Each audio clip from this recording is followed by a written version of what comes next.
Você já sentiu que, com o passar dos anos, sua mente foi ficando mais barulhenta? Mesmo quando tudo está aparentemente calmo ao seu redor, lá dentro parece haver uma voz incansável, questionando, lembrando, criticando. Às vezes, é como se estivéssemos presos em um ciclo de pensamentos que giram e giram, sem nos levar a lugar nenhum. E quando chegamos aos 50, 60 ou mais, não é raro que esses pensamentos se intensifiquem. As perdas se acumulam, de pessoas, de papéis, de rotinas. Os filhos crescem e seguem seus caminhos. Os colegas de trabalho já não estão mais por perto. O corpo muda, a energia não é mais a mesma. E, em meio a tudo isso, a mente parece encontrar espaço para reviver o passado, temer o futuro e se esquecer de viver o presente. Mas e se eu te dissesse que não precisa ser assim? Que a paz interior que você tanto procura não está no silêncio absoluto dos pensamentos, mas na sua relação com eles.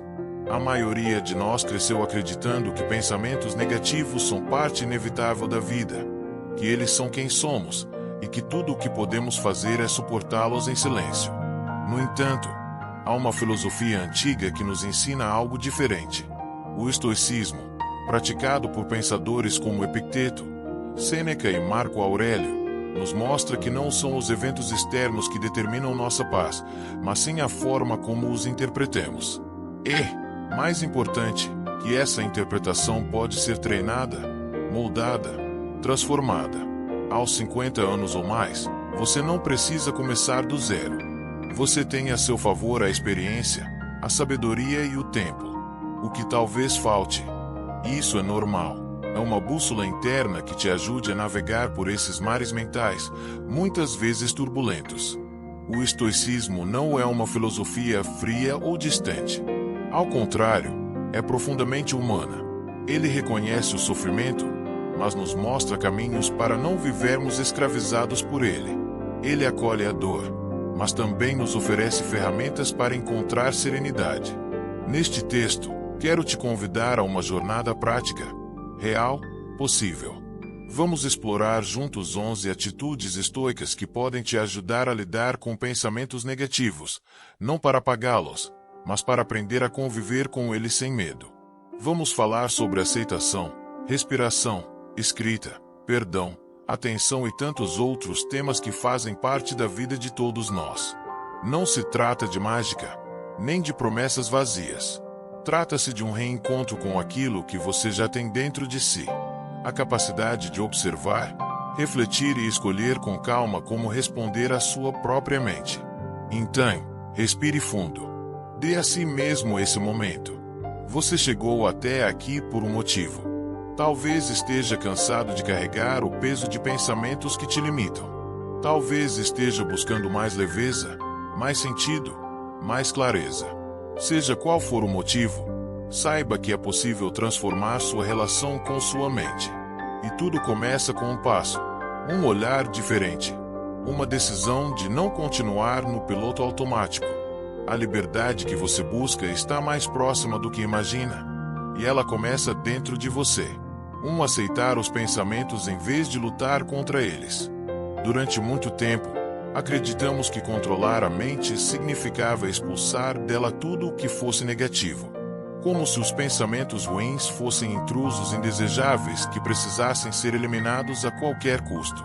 Essa ideia, embora popular, muitas vezes nos leva ao oposto do que buscamos: mais ansiedade, mais culpa, mais frustração. Quando tentamos forçar a mente a se calar, ela grita ainda mais alto. Quando tentamos ignorar um pensamento, ele se torna ainda mais insistente.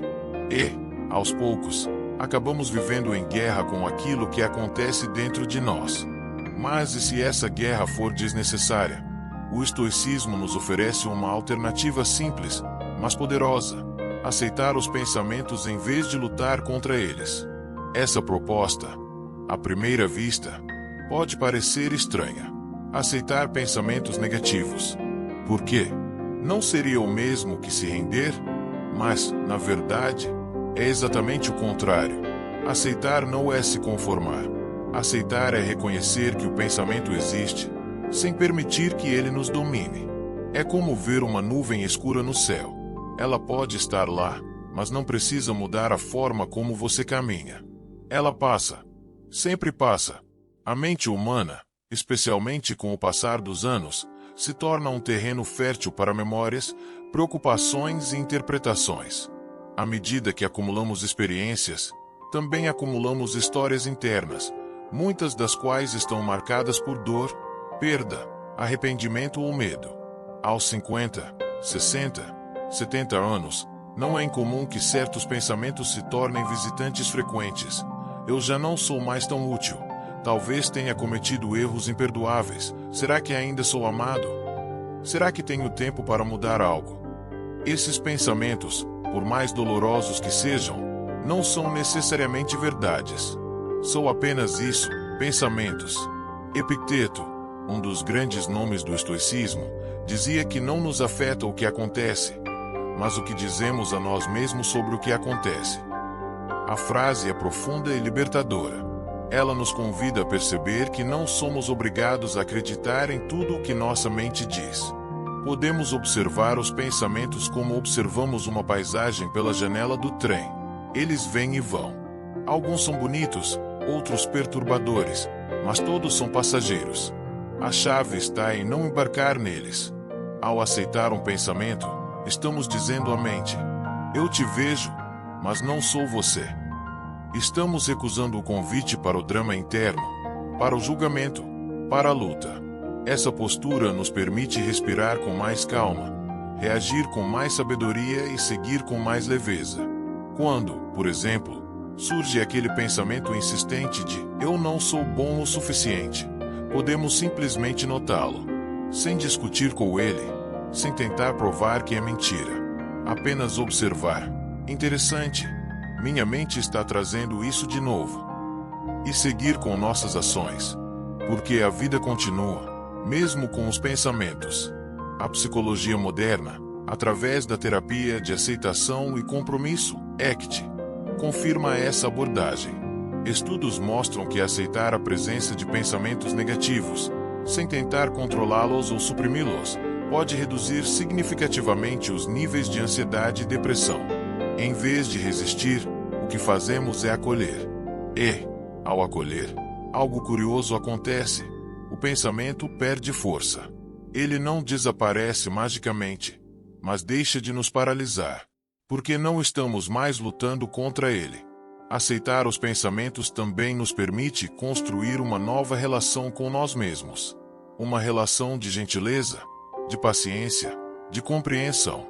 Não somos mais nossos carcereiros internos, exigindo perfeição e controle absoluto.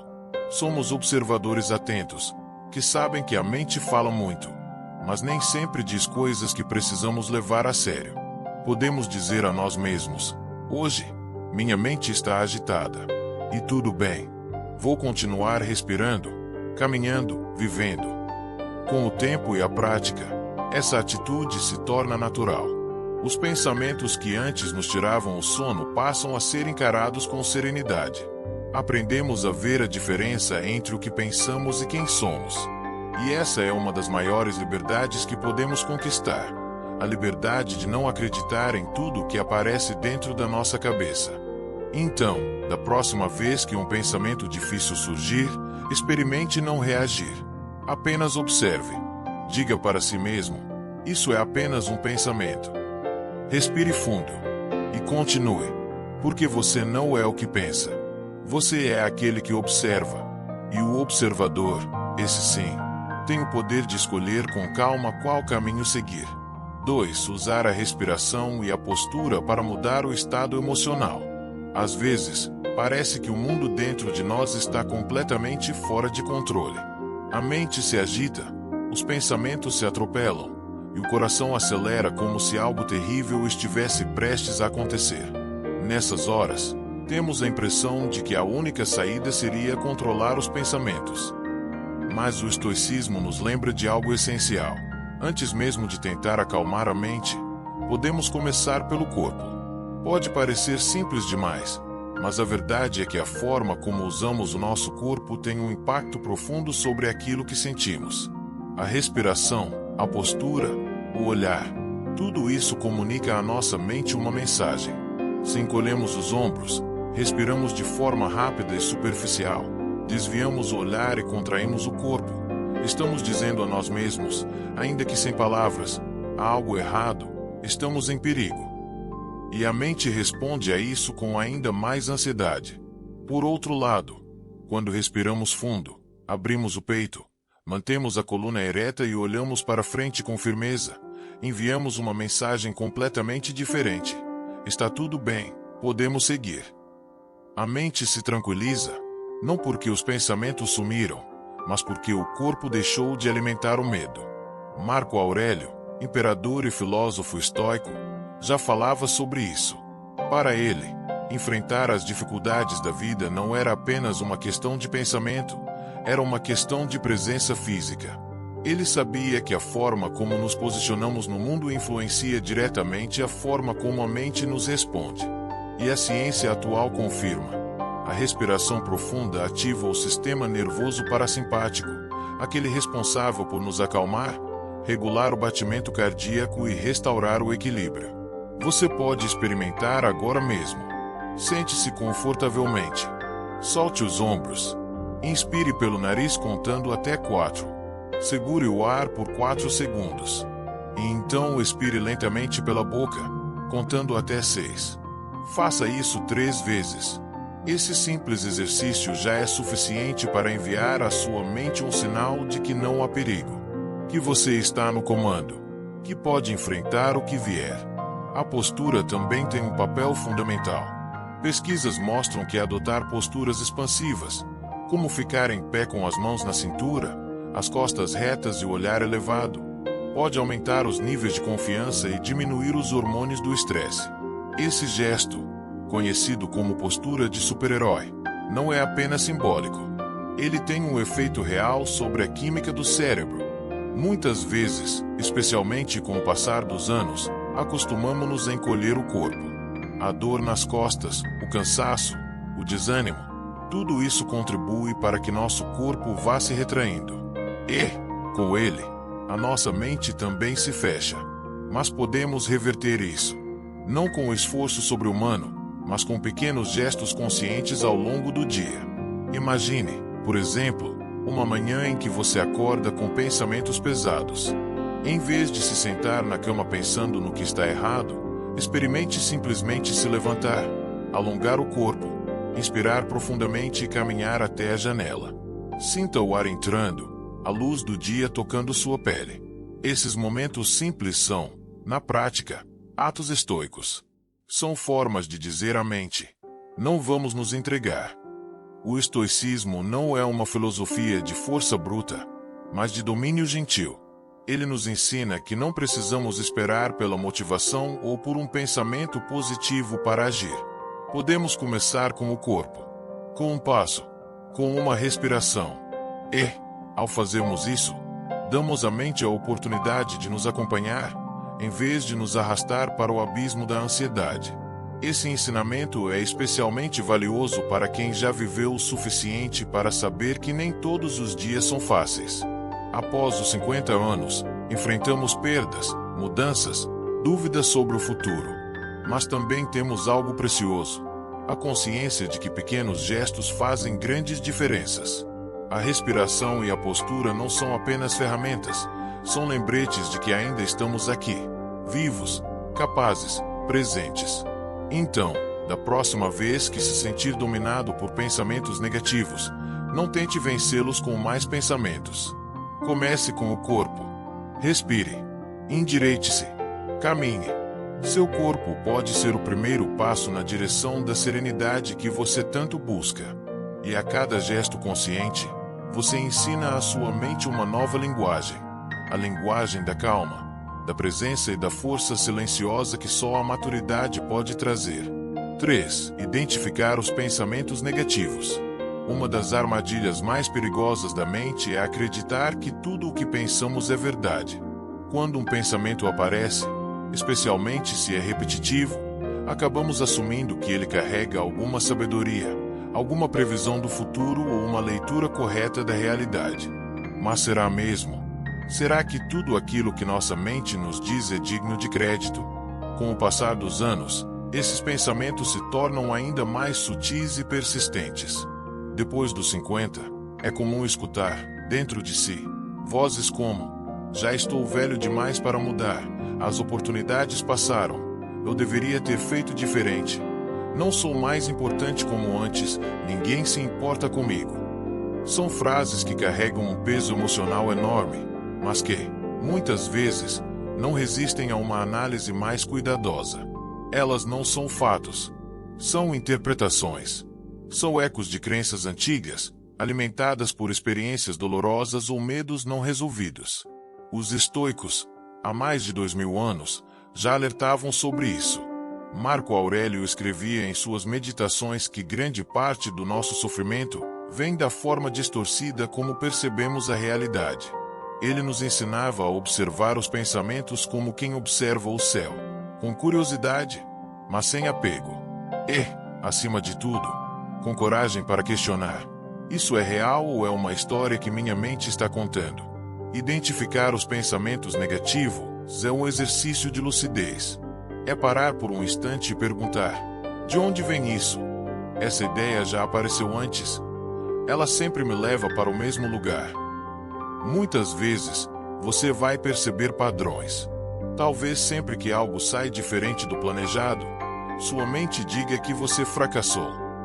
Ou que, quando sente dor ou cansaço, imediatamente pensa que está ficando inútil. Esses pensamentos, embora pareçam espontâneos, seguem roteiros previsíveis. E, como todo roteiro, podem ser revisados. A psicologia moderna chama isso de distorções cognitivas. São maneiras sistemáticas de pensar que distorcem a realidade e nos fazem sofrer. Algumas das mais comuns são: item generalização excessiva. Eu sempre erro. Nada dá certo para mim. Item catastrofismo. Se isso der errado, será um desastre completo. Item pensamento tudo ou nada. Se eu não for perfeito, então sou um fracasso. Item filtro negativo. Nada de bom aconteceu hoje, mesmo que várias coisas boas tenham acontecido. Reconhecer essas distorções é como acender a luz em um quarto escuro. De repente, o que parecia ameaçador se revela por inteiro, e vemos que não era tão perigoso assim. Ao nomear um pensamento, isso é catastrofismo de novo, nós o separamos de nós mesmos. Ele deixa de ser parte da nossa identidade e passa a ser apenas um pensamento. Imagine que, ao cometer um erro bobo no dia a dia, você pensa: sou um inútil. Ao invés de aceitar isso como verdade, você pode parar e refletir: o que exatamente aconteceu? Foi só um erro. Todos erram. O que posso aprender com isso? Esse pequeno momento de pausa é um ato de sabedoria estoica. É você tomando de volta o controle da própria narrativa. Esse exercício não precisa ser complexo. Pode ser feito mentalmente, ou até melhor, por escrito. Quando você escreve um pensamento negativo e o observa no papel, ele perde parte do seu poder. Ele se torna concreto, analisável, questionável. E você se fortalece. Com o tempo, quanto mais você pratica esse tipo de identificação, mais rápido reconhece quando sua mente está repetindo velhos padrões. É como reconhecer uma música familiar tocando ao fundo. Você não precisa dançar com ela, apenas perceber que está ali, e escolher se quer ouvi-la ou mudar de estação. A maturidade nos oferece algo precioso: a capacidade de olhar para dentro sem desespero, de encarar pensamentos difíceis com coragem, mas também com compaixão. Não para negá-los, mas para entendê-los. E, ao entendê-los, diminuir seu impacto. Lembre-se, um pensamento não é uma sentença. Ele não tem o poder de definir quem você é, nem o que você será. Ele é apenas uma construção mental, uma entre milhares que surgem todos os dias. E você, como observador consciente, pode escolher quais pensamentos acolher e quais deixar passar. 4. Escrever e externalizar os pensamentos negativos. Há algo profundamente libertador em transformar o invisível em visível. Quando pensamentos negativos nos invadem, Eles parecem dominar tudo, como se fossem verdade absoluta, como se não houvesse escapatória. Mas quando os colocamos no papel, algo muda. Aquelas ideias que pareciam tão grandes e ameaçadoras se revelam frágeis, repetitivas, às vezes até sem sentido. Escrever é um ato de coragem, mas também de compaixão. É dar forma ao caos interno para que ele possa ser olhado, compreendido, pouco a pouco, dissolvido. Muitas pessoas acima dos 50 anos carregam dentro de si um acúmulo de pensamentos não expressos. Pensamentos que foram guardados por décadas, medos antigos, arrependimentos, culpas, ressentimentos. Por falta de tempo, de espaço ou simplesmente porque não era hora, fomos empurrando tudo para dentro. Mas agora, com mais maturidade e consciência, talvez seja justamente o momento de abrir essa gaveta interna. E escrever pode ser a chave.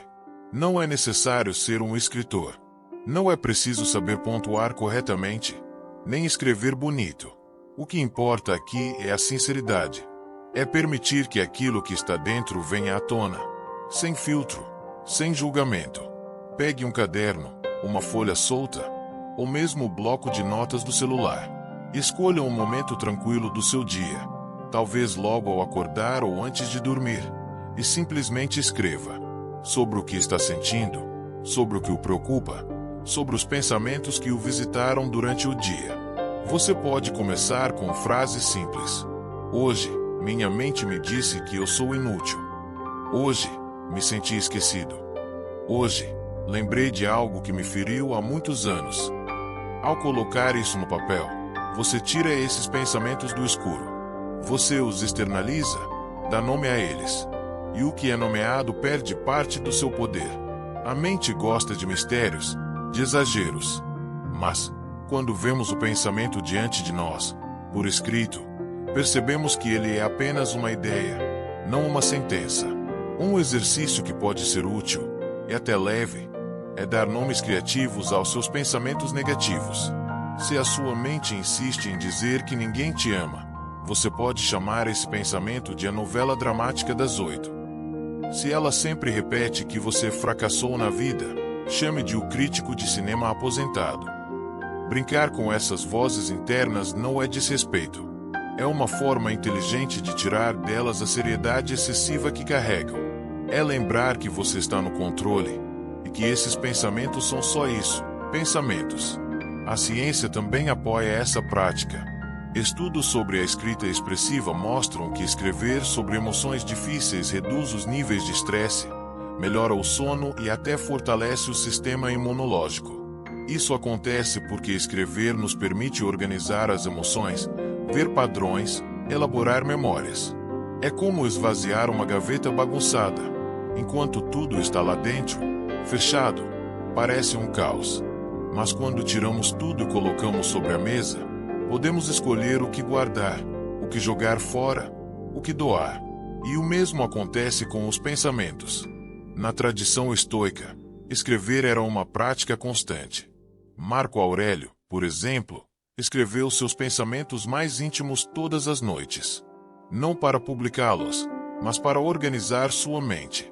Suas meditações eram uma forma de conversar consigo mesmo, de se lembrar do que era essencial, de retomar o controle interno. E você pode fazer o mesmo. Não precisa escrever páginas e páginas. Basta algumas linhas por dia. O importante é tornar esse gesto um hábito. Um momento de higiene mental, como escovar os dentes ou tomar banho. E depois de escrever, leia. Leia em voz alta, se quiser. Perceba como soa o que você escreveu. Às vezes, ao ouvir a própria voz dizendo "eu não sou importante", você perceberá o absurdo da afirmação. Outras vezes, vai se emocionar, porque finalmente deu espaço para uma dor antiga. Seja como for, você estará dando um passo em direção à liberdade. Porque aquilo que é visto com clareza, já não nos controla da mesma forma. Escrever é, acima de tudo, um ato de presença. É uma forma de dizer, eu estou aqui. Eu me escuto. Eu me importo comigo. E esse talvez seja o início da verdadeira transformação. Aquela que começa dentro, devagar, com palavras simples, mas que têm o poder de mudar tudo. 5. Ler os pensamentos e agradecê-los. Pode parecer estranho à primeira vista. Por que eu agradeceria a um pensamento negativo? Por que expressar gratidão a algo que me faz sofrer, que me assusta, que me paralisa? A resposta está justamente na mudança de perspectiva que o estoicismo nos propõe. Não se trata de concordar com esses pensamentos, tampouco de se render a eles. Trata-se de reconhecer a intenção por trás deles, por mais confusa que seja. A partir desse reconhecimento, retomar o controle. A mente, afinal, não é nossa inimiga. Ela tenta, à sua maneira, nos proteger. Quando nos lembra de algo ruim do passado, talvez esteja tentando evitar que repitamos o mesmo erro. Quando projeta medo sobre o futuro, talvez esteja tentando nos preparar para o pior. O problema é que essa proteção, muitas vezes, vem em forma de exagero, distorção ou repetição desgastante. E ao invés de ajudar, acaba nos ferindo. Por isso, em vez de rejeitar com raiva, podemos adotar uma abordagem mais compassiva. Obrigado, mente. Eu ouvi. Mas agora quem decide sou eu. Ler seus próprios pensamentos em voz alta pode ser um exercício profundamente revelador. Ao fazer isso, você cria um espaço entre o pensamento e a sua identidade. Você deixa de ser o pensamento, sou um fracasso, ninguém se importa comigo, e passa a ser o observador que lê aquela ideia como quem lê um bilhete esquecido em uma gaveta. O simples ato de vocalizar já é um primeiro passo para ganhar clareza. E, logo em seguida, você pode completar com a frase: obrigado por me trazer isso. Essa gratidão não é uma aceitação passiva. É uma afirmação ativa de que você está presente, consciente, desperto. É como olhar para uma criança assustada e dizer: está tudo bem, eu estou aqui. Quando você agradece ao pensamento, está dizendo à sua mente que ouviu a mensagem e que não precisa mais repeti-la incessantemente. Isso, aos poucos, diminui a força do pensamento, que deixa de gritar para poder ser escutado com calma. Você pode fazer isso de forma muito simples. Pegue um pensamento recorrente, especialmente um daqueles que aparecem nos momentos de silêncio, de solidão ou de dúvida. Escreva ou leia em voz alta. Sinta a forma como ele soa. E depois diga: obrigado, pensamento. Eu reconheço você, mas não preciso acreditar em tudo o que você diz.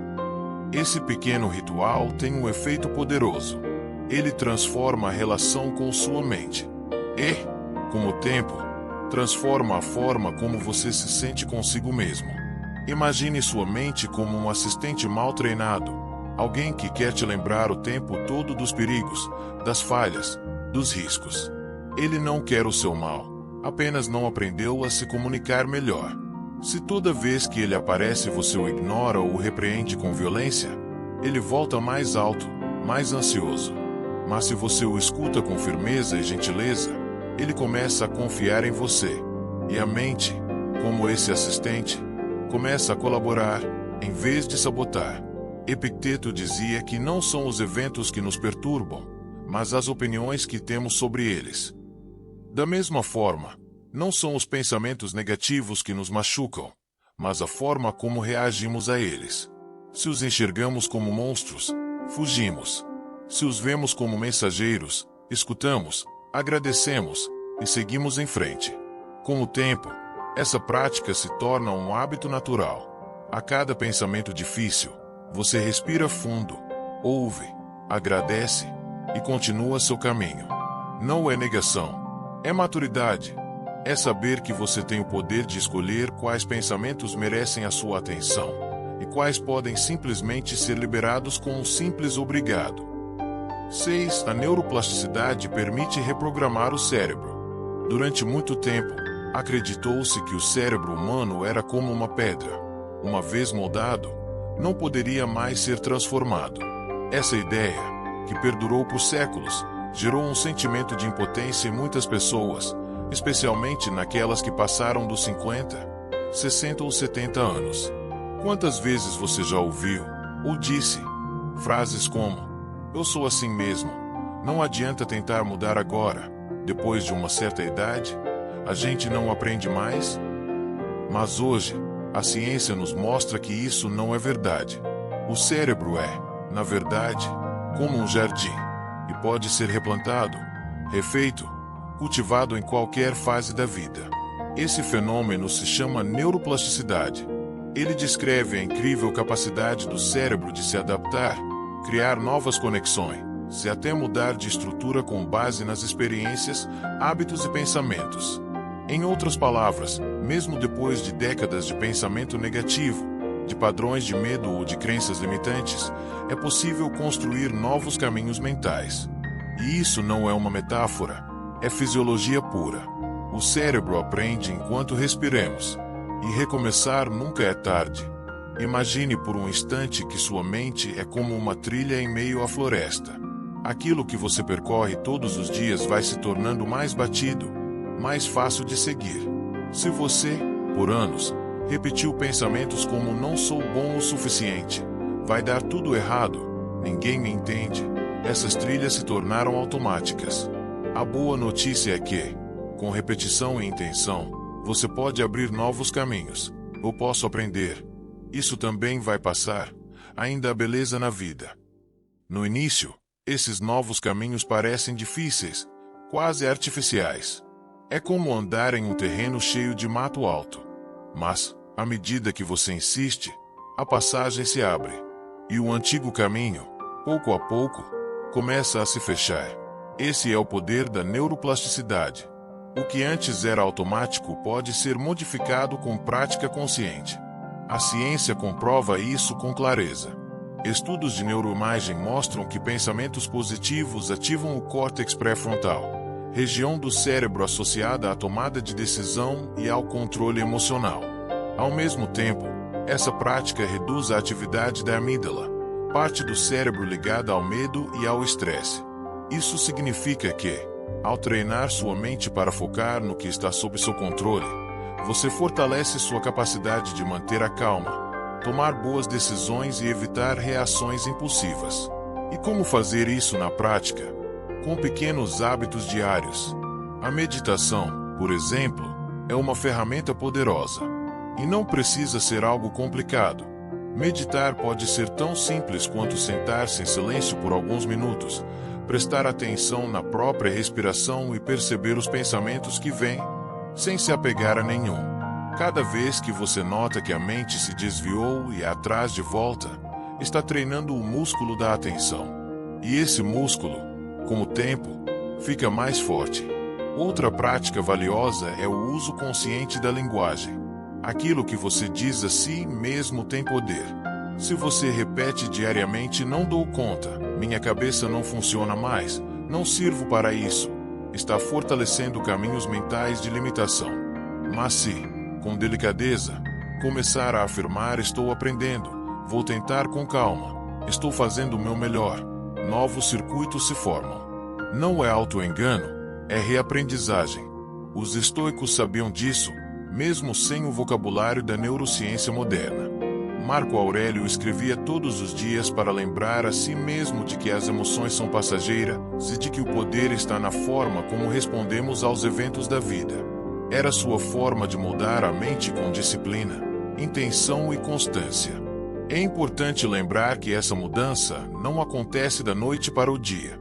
Não se trata de um milagre, mas de um processo. Cada pensamento observado, cada palavra gentil, cada respiração consciente é como uma semente plantada no terreno da mente. Com o tempo, nasce uma nova paisagem interna, mais serena, mais forte, mais livre. Se você já passou boa parte da vida acreditando que a mente era seu pior inimigo, saiba que ela também pode se tornar sua maior aliada. A chave está em treinar, cuidar, direcionar. E nunca é tarde para isso. A neuroplasticidade é a prova de que sua história mental não está escrita em pedra, mas em páginas que ainda podem ser reescritas, com sabedoria, paciência e amor. 7. Evitar a inatividade mental. Há um ditado antigo que diz: "Mente vazia é a oficina do diabo". Embora soe duro, Ele carrega uma verdade que muitos de nós experimentamos na pele, principalmente à medida que envelhecemos. Quando a mente não está ocupada com algo construtivo, ela tende a buscar aquilo que está mais à mão. Lembranças dolorosas, arrependimentos, preocupações, comparações. E, aos poucos, nos vemos afundados em pensamentos repetitivos e negativos, mesmo sem querer. Depois dos 50, é comum que o ritmo da vida mude. Muitos já se aposentaram ou diminuíram o trabalho. Os filhos tomaram seus próprios rumos. Há mais tempo livre, mas também mais silêncio. E se esse silêncio não for bem cuidado, ele pode se transformar em solidão mental. A mente, como água parada, quando não tem fluxo, pode adoecer. E é por isso que manter a atividade mental, não frenética, mas intencional, é essencial para o bem-estar emocional. O estoicismo nos ensina que devemos cultivar uma mente ativa, porém direcionada. Não se trata de estar ocupado o tempo todo, nem de encher o dia com distrações vazias. Trata-se de escolher conscientemente onde colocamos nossa atenção, de nutrir a mente com pensamentos que elevam, com aprendizados que desafiam, com atividades que fazem sentido. Marco Aurélio, mesmo sendo imperador, escrevia diariamente.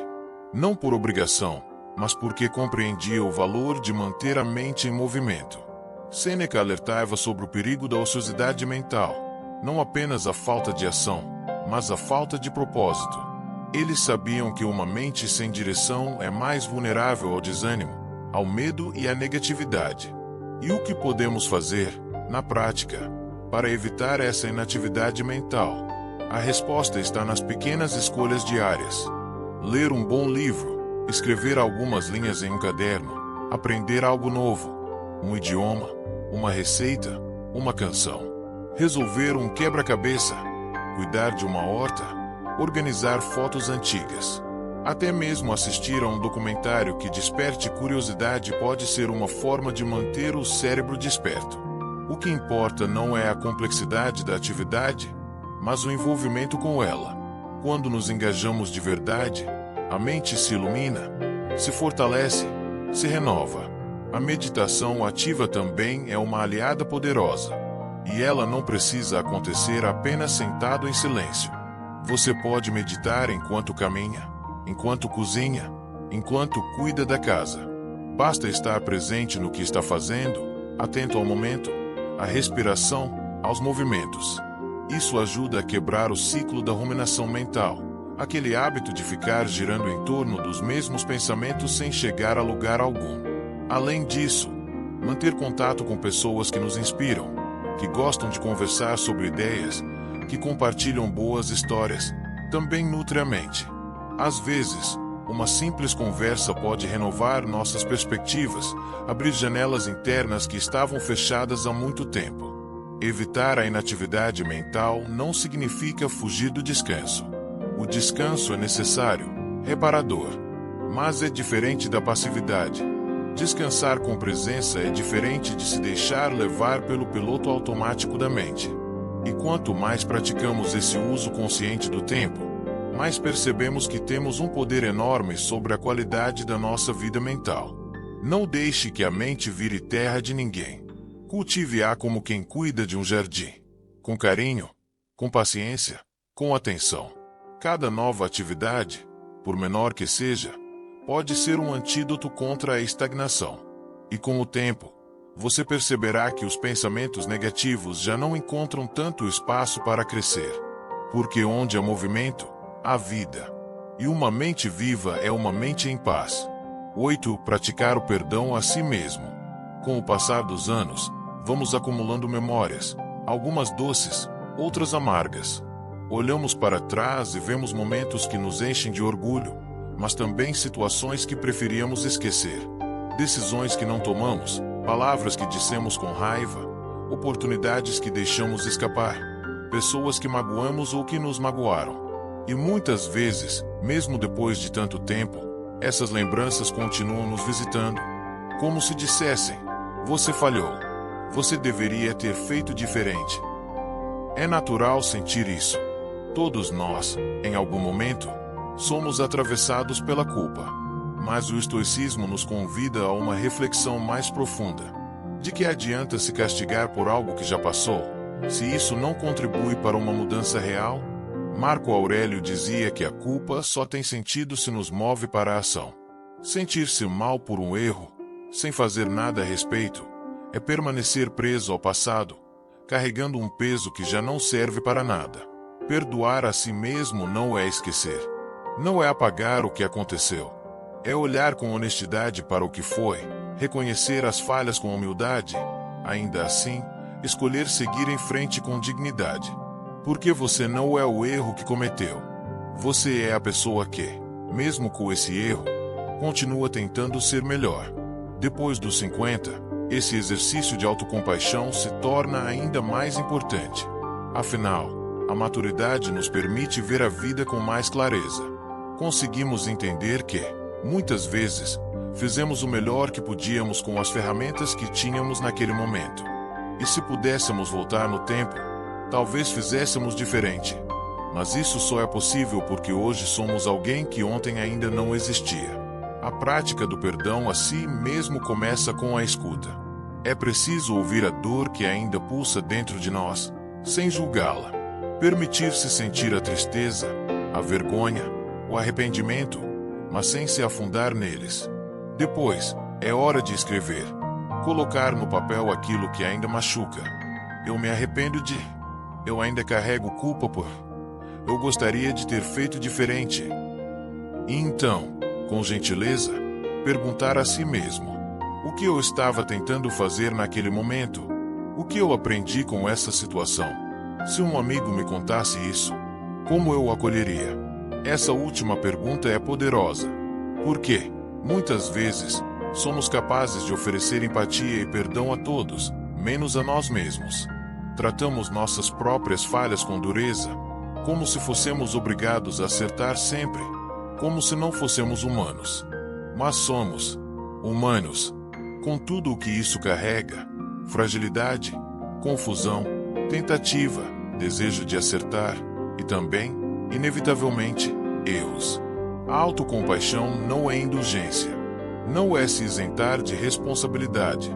É apenas uma forma mais madura, mais sábia e mais eficaz de lidar com os próprios limites.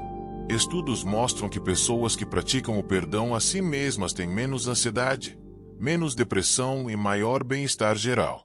Isso acontece porque o perdão interrompe o ciclo da ruminação, aquele hábito de ficar revivendo o passado como se isso pudesse mudá-lo. Quando perdoamos a nós mesmos, damos à mente um novo caminho, o caminho da aceitação, da transformação e da paz. Se você tem algo não resolvido dentro de si, algo que ainda dói, algo que ainda pesa, talvez seja hora de colocar isso sob uma nova luz. Não para apagar, mas para transformar. Lembre-se, você não é seus erros. Você é a coragem de reconhecê-los.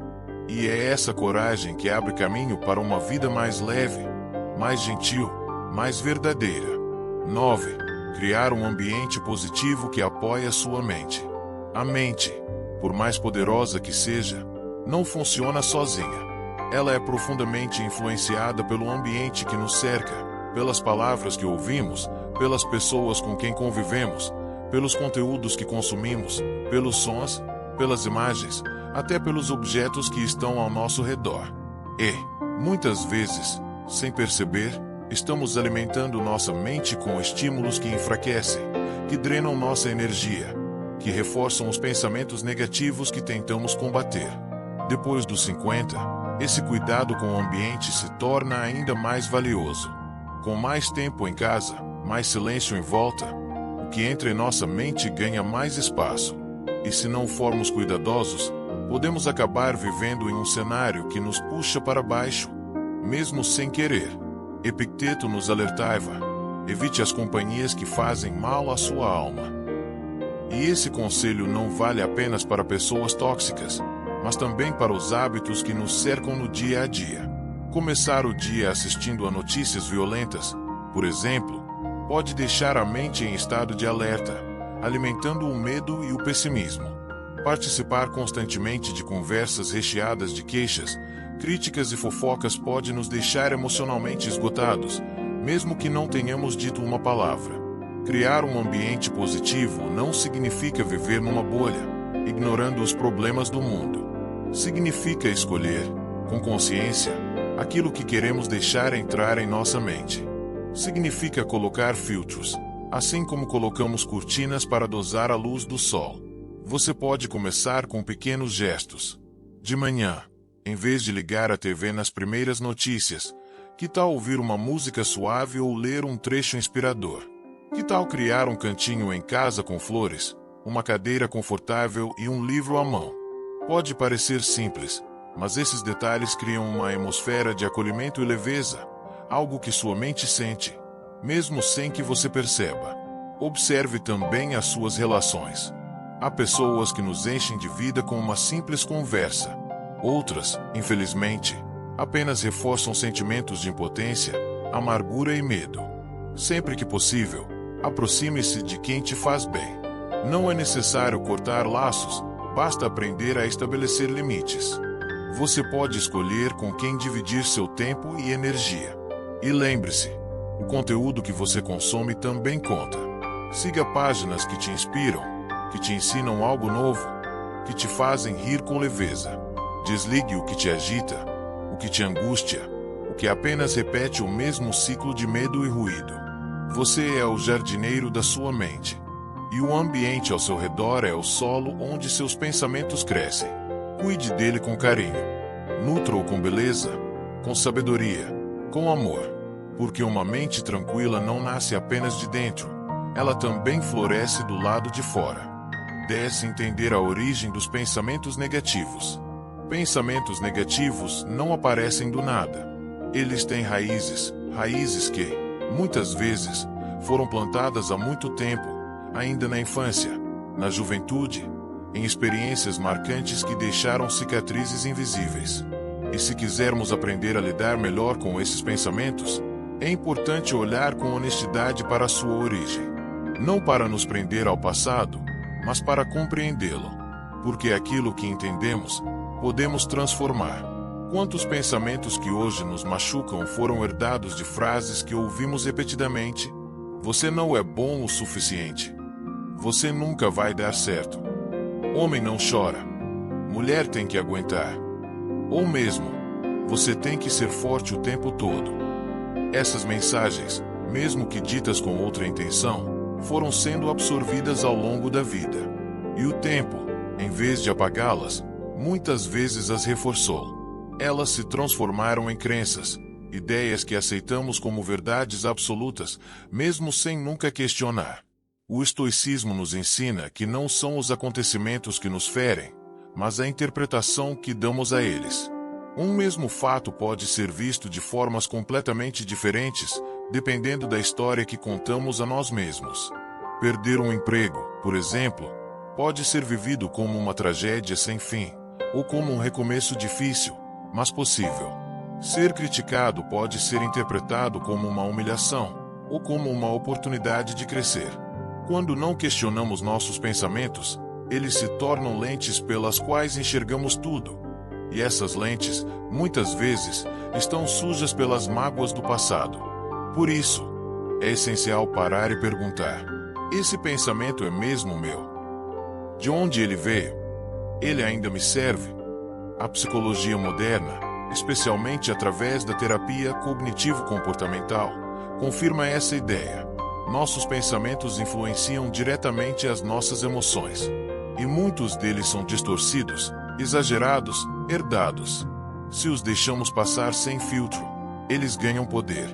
Mas quando os trazemos à consciência, eles perdem força.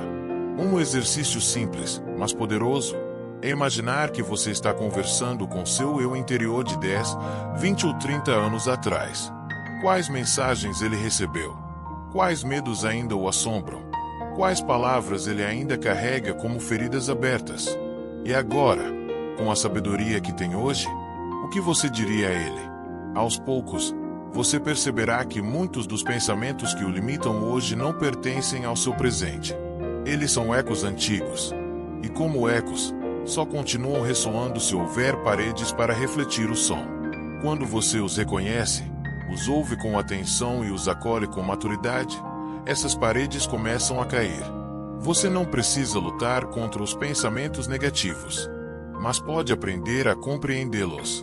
E, ao fazer isso, descobrirá que muitos deles não têm mais razão de estar aí, porque você já não é mais a mesma pessoa que os criou. E isso, por si só, é libertador. 11. Treinar a atenção para dominar a mente. Em um mundo cada vez mais barulhento, aprender a prestar atenção se tornou uma forma de sabedoria rara e essencial. Nossa mente, quando não é treinada, se comporta como um cachorro sem coleira. Corre atrás de qualquer estímulo, se assusta com qualquer ruído, se distrai com qualquer pensamento. E, aos poucos, perdemos o controle do que pensamos, do que sentimos, de como reagimos. O estoicismo ensina que o verdadeiro poder começa com o domínio de si. E esse domínio passa, inevitavelmente, pela atenção. Se você consegue observar um pensamento sem reagir de imediato, já está exercendo uma forma de liberdade interior. Porque entre o que surge na mente e a ação, existe um espaço. E quanto mais você treina, maior esse espaço se torna, e mais escolhas você pode fazer dentro dele. Treinar a atenção não significa viver em constante alerta. Ao contrário, é desenvolver a capacidade de estar presente, de perceber quando a mente está prestes a fugir para o passado com arrependimentos, ou para o futuro com preocupações. E, nesse momento, trazê-la de volta com gentileza. Você pode começar com práticas simples. Preste atenção na respiração enquanto caminha. Observe as sensações ao beber um copo d'água. Sinta a textura dos alimentos, o som dos pássaros, a luz entrando pela janela. Cada um desses gestos, quando feito com atenção, se transforma em um pequeno treino para sua mente. Outro recurso valioso é fazer perguntas aos próprios pensamentos. Isso é um fato ou uma suposição? Preciso mesmo me preocupar com isso agora? O que está ao meu alcance neste momento? Essas perguntas funcionam como âncoras. Elas impedem que a mente se perca em tempestades internas que não levam a lugar nenhum. Treinar a atenção é como fortalecer um músculo. No começo, exige esforço. Depois, torna-se natural. E com o tempo, você percebe que não precisa mais ser refém dos seus pensamentos, porque aprendeu a observá-los, questioná-los, se necessário, deixá-los ir. E isso é, talvez, a mais nobre das liberdades, a de não acreditar em tudo o que se pensa. Ao longo desta jornada, caminhamos por caminhos profundos da mente. Reconhecemos pensamentos difíceis, aprendemos a respirar com presença, a escrever com sinceridade, a observar com calma. Exploramos a força do corpo, da atenção, da compaixão e da consciência. E talvez, no fundo de tudo isso, tenhamos descoberto algo essencial. A verdadeira liberdade não está em eliminar os pensamentos negativos, mas em transformar nossa relação com eles. Muitas pessoas passam uma vida inteira tentando calar a mente. Mas o estoicismo nos mostra que o objetivo não é o silêncio total, e sim a serenidade no meio do ruído. É como estar no centro de uma tempestade e ainda assim saber onde está o chão. Não é negar que a dor existe, mas escolher como lidar com ela. É perceber que, mesmo diante de perdas, dúvidas, medos, há dentro de nós uma parte que permanece firme. E essa parte pode ser cultivada todos os dias, com pequenas atitudes, com escolhas conscientes, com disciplina e gentileza. Depois dos 50, isso se torna ainda mais valioso. Porque sabemos o que significa perder. Sabemos o que é errar, recomeçar, duvidar de si mesmo. Mas também sabemos o que é resistir. O que é continuar. O que é, apesar de tudo, levantar mais uma vez e seguir adiante. A mente pode ser um campo de batalha ou um jardim. E quem escolhe o que plantar somos nós. Há dias em que pensamentos duros virão, inevitável. Mas você pode acolhê-los com maturidade, observar sem se perder, respirar antes de reagir. Pode escrever sobre eles, agradecer pela lição que trazem e deixá-los ir quando for a hora. Tudo isso é prática. Tudo isso é caminho. E o mais bonito, nunca é tarde. A mente muda. O cérebro aprende. O coração se renova. Não importa quanto tempo você passou lutando com seus pensamentos, sempre é possível começar de novo. E o começo não precisa ser grandioso. Pode ser agora, com uma respiração mais profunda. Como hoje, vou observar mais e julgar menos. Com um pequeno passo, que, no fundo, já é um passo em direção à liberdade. Se você chegou até aqui, saiba, isso já é um sinal de coragem. Coragem de se olhar com sinceridade. Coragem de querer viver com mais leveza. Coragem de se libertar, não do mundo, mas de tudo aquilo que a mente criou e que já não precisa mais carregar. Porque no fim, a paz que buscamos não está lá fora. Ela mora dentro. Sempre morou.